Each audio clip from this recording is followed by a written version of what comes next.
Hello, friends. Many of you know me, but just as many may not. So I'm going to begin by telling you something about myself. I've been a Unitarian Universalist for 30 years and a member of this congregation since last September, when I moved to Iowa to be close to my daughter and son-in-law, Robert and Catherine Vance, and now baby Eric as well. In my work life, I'm a registered nurse, having worked in oncology and palliative care and now hospice. I began a Buddhist meditation practice 20 years ago when I started nursing school because the life and death responsibility of healthcare frankly terrified me. And I found meditation to be a way to steady and center myself before I went into the hospital each day. Spiritual care has been an important part of my nursing care of patients and families. So 5 years ago, I returned to school and completed a Master of Divinity degree at one of the 4 Buddhist seminaries in our country with an emphasis on chaplaincy. I'm a member of the Order of Interbeing, which means that I'm a lay-ordained Buddhist minister in the Plum Village tradition of Vietnamese Zen master Thích Nhất Hạnh. During my 3 years of seminary, I worked as a volunteer Buddhist chaplain in the Los Angeles County jails, where 20,000 people are held, most awaiting trial and some serving their sentences. And people can be there 2, 3, 4, even 4 years while they go through their trial process. I met with incarcerated people one-on-one for spiritual counseling and emotional support. And I led a number of meditation groups, including 2 groups in the women's jail, 1 in the gay men's mental health unit of Men's Central Jail, which included transgender women.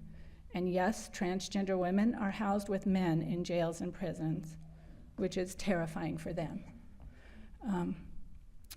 1 meditation group I led was in the men's hospital unit, and 1 was in what was called Hope Dorm, which is a unit of 40 to 50 men who've just been arrested and incarcerated for the first time and are coming off suicide watch. So the hope was that if they didn't go into the general population and got special or additional services and support, that they could do something different and not be brought into incarceration as a way of life. So these were very tender people, and it was a tremendous honor to be able to work with them. I identify as a Unitarian Universalist Buddhist, and I'm actually one of many. On the Unitarian Universalist Association website, it's written that Unitarian Universalist experience with Buddhism is rich and varied. We find inspiration in stories from Buddhist traditions, Buddhist meditation practices, and contemporary teachers like Sharon Salzberg and Thích Nhất Hạnh.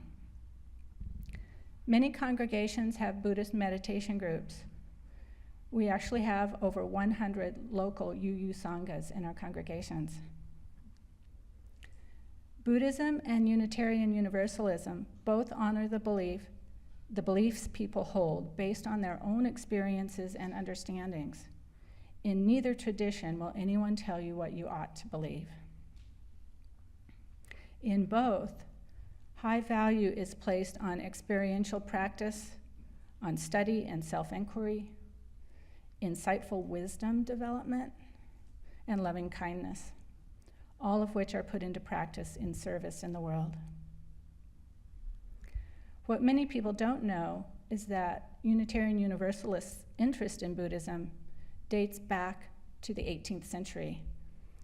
In 1778, 23-year-old Hannah Adams, a Unitarian in Medfield, Massachusetts, began work on an encyclopedia of religions that eventually contained significant information about different types of Buddhism in the East.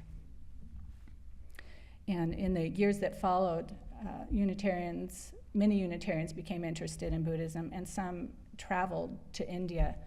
Now, their interest at that time was in the philosophy.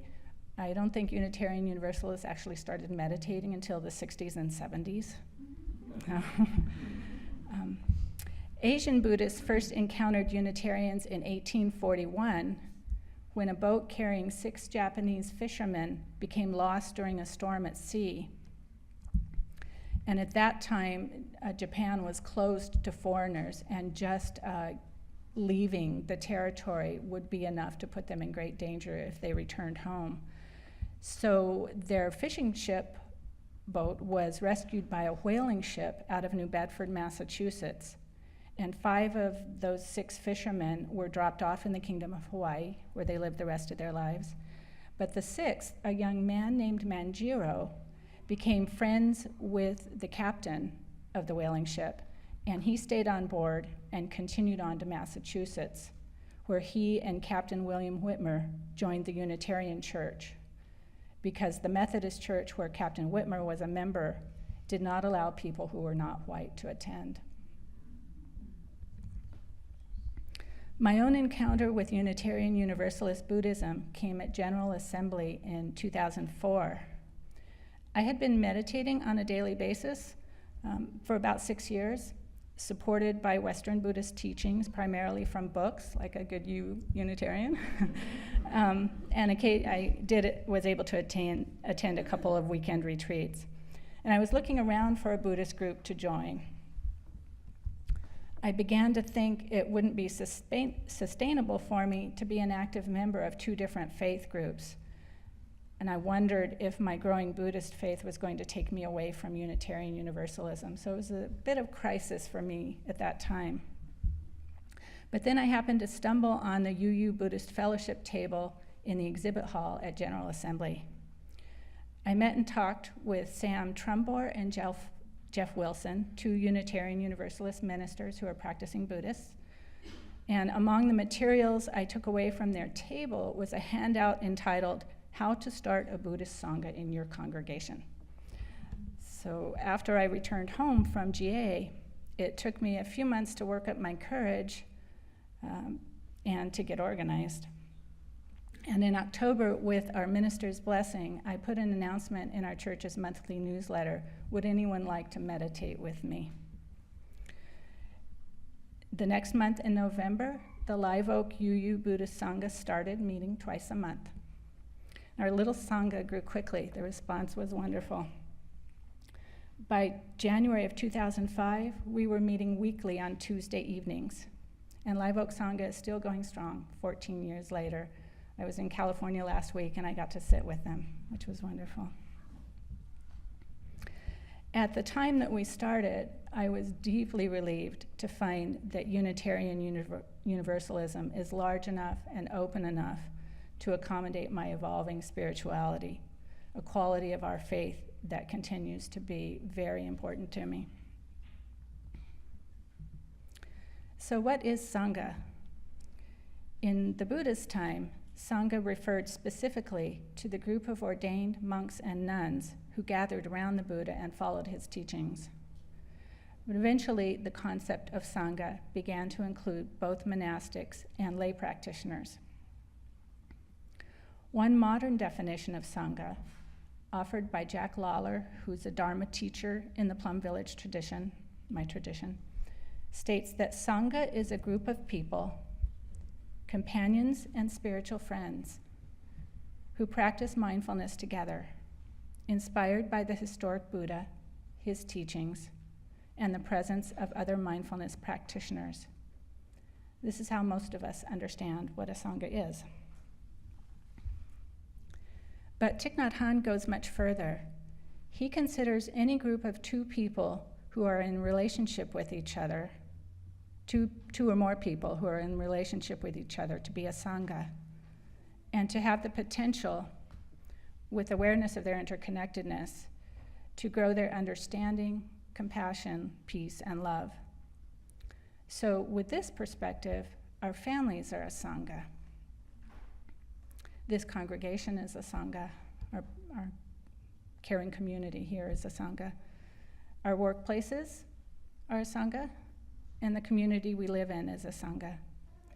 We can even consider our country to be a Sangha, and certainly the whole of humanity is a Sangha.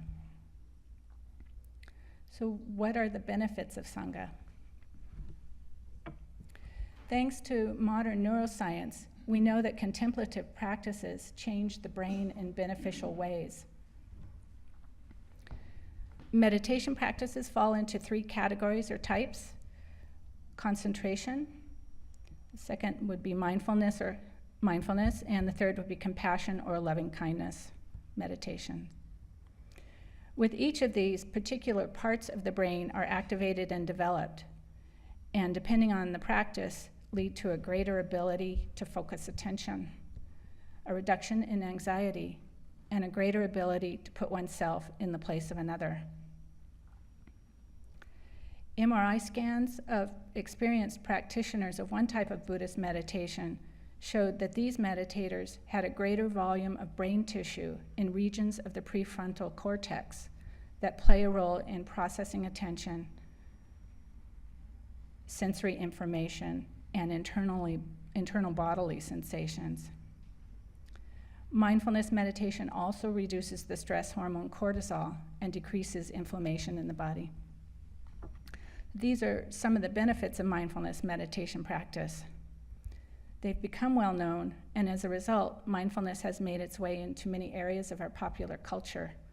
It's being taught in hospitals and business places and schools. Google holds meditation classes in their headquarters, in their workplaces.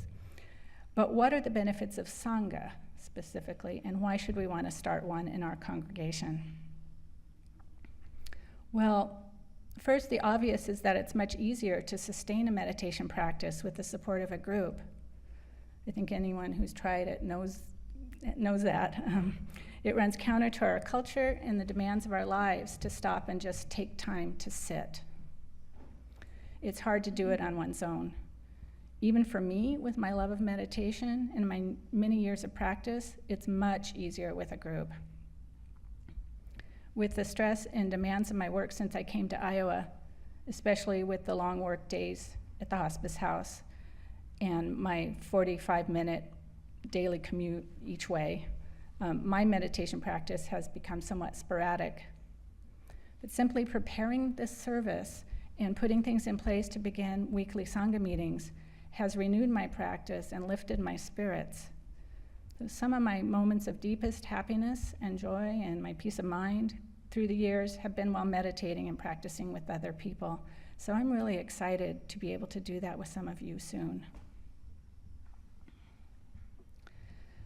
Reverend Jennifer and I have been talking about Sangha's place in Unitarian Universalist congregations. We both consider Sangha to be equal parts spiritual practice, faith development, small group ministry, and worship. Sangha offers a concrete spiritual practice, something that many of you use, express a need for, or yearn for, and it can facilitate growth and transformation in people who are drawn to it. For me personally, I'm quite sure that stabilizing my mind and emotions with meditation and cleaning up my behavior by practicing the basic Buddhist ethical precepts to the best of my ability is what allowed me to do the hard work required to heal from growing up with an alcoholic parent and family violence. And Sangha members in my congregation in California have attested to the same thing in their lives. In Live Oak Sangha, members eventually wanted to share their stories with the congregation, and so we started offering an annual Sunday service that I think they're still doing now. Sangha tends to provide a solid, stabilizing presence in congregations. We went through a time of troubles in our congregation in California, involving difficulties in our relationship with our minister. Throughout this difficult time, Sangha members expressed gratitude for having a time each week where we could sit together and experience calming and relief of our painful feelings of hurt and confusion without engaging in judgment or fixing or anything like that, just taking care of ourselves. We felt we were contributing healing, stabilizing energy to the congregation during a period that was really hard for all of us. UU Sanghas often attract people to our congregations who come for meditation and later become interested in our congregation and in Unitarian Universalism. Sanghas foster connections with others in the community. At Live Oak, we joined with other Buddhist practice groups for occasional Sunday retreat days. And once in a while, we invited meditation teachers to come for special events that were open to the public. So to conclude, let me tell you about what we'll be doing in our Sangha here. Awakening Heart Sangha is the name that we will have. We'll meet on Monday evenings from 7 to 8:30, starting on September 10th. Everyone's welcome on a drop-in basis. You don't need to register. And all levels of practice are welcome, including people who have never meditated before and are curious, as well as people who've had a practice for a while. The people of all spiritual understandings are welcome. You don't have to be a Buddhist to enjoy Sangha. For format, we will start with a very brief check-in, 20 minutes of sitting meditation, and 10 minutes of walking meditation. Chairs will be provided for sitting, so you don't have to worry about sitting cross-legged on the floor. But if you do prefer a meditation cushion, please bring it. Eventually, I hope to have a sewing party to make some for us, but at the beginning, you'll need to bring your own. At most meetings, we'll read a study text together, followed by discussion and sharing. The study book we'll start with is called Peace of Mind, Becoming Fully Present by Thích Nhất Hạnh. Once a month, we will recite the 5 mindfulness trainings, which are the basic Buddhist ethical precepts. And once a month, we will read Thích Nhất Hạnh book, Together We Are One, which has an inclusivity and people of color focus. My last 2 years in Los Angeles, I was a member of Tranquil Lotus Sangha, which was people of color and allies Sangha, and I found that to be very meaningful. So I would like at least once a month for us to have that opportunity for that focus. And once a month, we'll start, for those who want, start at 6 o'clock for meditation instruction and an opportunity to ask questions about your practice or really anything you want to ask about. And at each meeting, for those who are new to meditation, there will be some simple instruction like we did today. Right from the beginning, we'll practice shared leadership with rotating Sangha facilitation for those who are interested in that, and training will be provided. And we will also convene quarterly in a caretaking council to guide Sangha activities and to care and address any concerns that come up. One of the things I'm most grateful for in my life is the great good fortune of learning to meditate. It changed everything for me. I'm so looking forward to sharing meditation with some of you. I know that we'll enjoy our practice together. So please come.